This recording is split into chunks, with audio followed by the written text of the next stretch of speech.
Welcome to episode 54 of Uncovering the Corners of the World podcast. I'm your host, Karina Kosmala.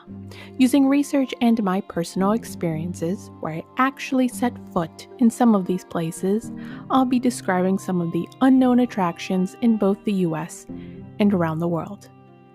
This episode is a road trip to Kelleys Island in Ohio, with some of the places I didn't mention in episode 45.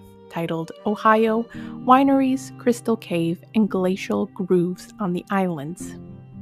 These are first-hand accounts from a recent trip, some places you'll find when you're traveling that you might not have previously known about, mixed in with some historical information from various sources.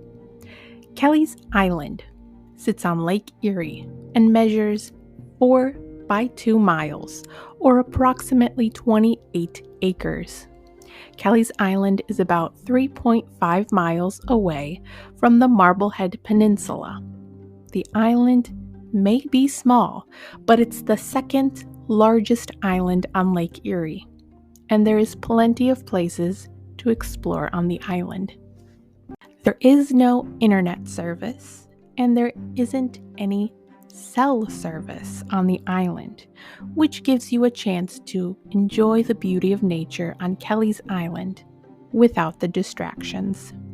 In order to get to the island, you'll need to purchase a ticket for the ferry.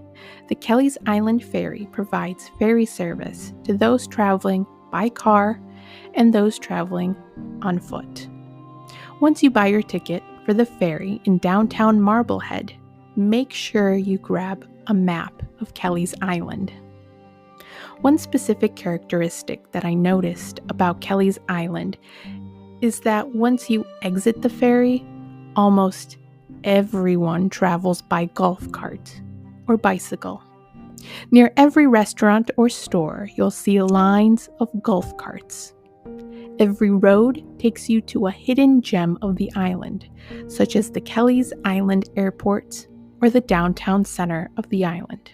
Our first attraction on Kelleys Island covers the northern shore, and it is the Kelleys Island State Park.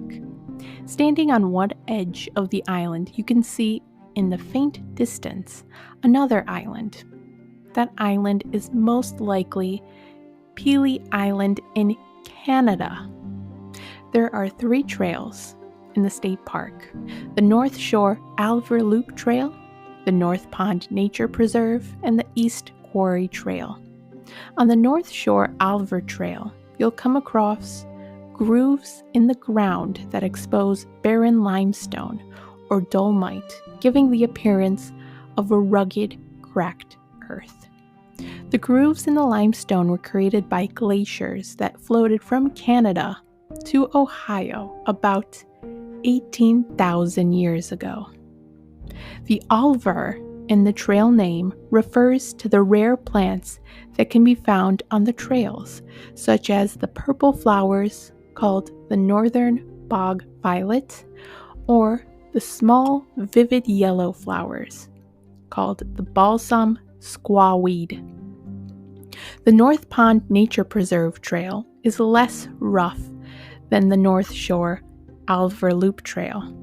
On the boardwalk, you'll walk along a collection of diverse plants and animals, such as the swamp rose mallow, bulrushes, and pond lilies. Our next attraction is located at 114 Leyland Lane, and it's known as the Charles Herndon Gallery and Sculpture Garden.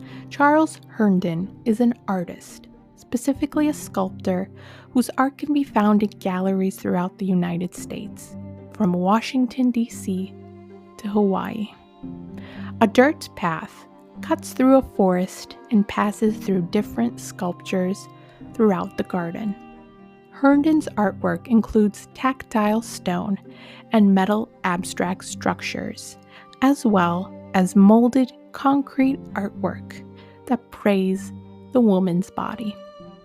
Concrete women figures can be seen basking in the sunlight or standing firmly with a broom. Some of the stone structures represent animals, such as birds, or they represent pieces of the body, such as the head or the torso. The stones that he uses for his work are tied to the island's history, since the stones were found on the island.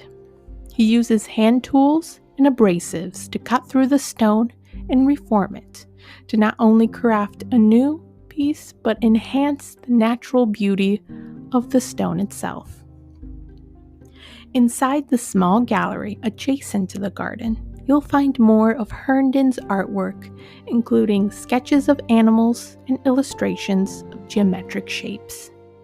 You'll also find information about the Kiwanis International Foundation's Medal of Valor that Herndon was awarded in 2008 after he rescued a young boy who was crying for help in Lake Erie after a plane crash. Our last attraction takes us to Kelleys Island History Museum. The island holds exhibits that explain the island's history, from its fishing techniques to the diseases that its residents had. A commercial fishing and Kelleys Island Navy are some of the exhibits you can find inside the museum. During the 1850s, fishermen used a large net called the pound net that captured various fish like the lake herring, lake trout, and lake whitefish from Lake Erie. Another interesting exhibit is one that explains how electricity was brought to the island. Candles were used in the 1850s before people switched over to oil lamps. During this time, people stored their foods, specifically their meats, in a small building that was filled with ice. These ice boxes were the refrigerators of that time. Another exhibit on the island described the first doctors that lived there, like Dr. Jane E. Spaulding, who was a surgeon and a homeopathic physician in 1866. Outside the museum, sometimes you might come across the Arts and Crafts Show, where various artists show their crafts such as quilts and glass blowing techniques. Thank you for listening to this week's episode. If you want to learn more about Kelleys Island State Park, be sure to visit the website ohiodnr.gov on Kelleys Island. If you're curious about the Charles Herndon Gallery and Sculpture Garden, check out the website charlesherndon.com. Lastly, if you want to learn more about the Kelleys Island History Museum, check out the website kelleysislandhistorical.org. Have a great week.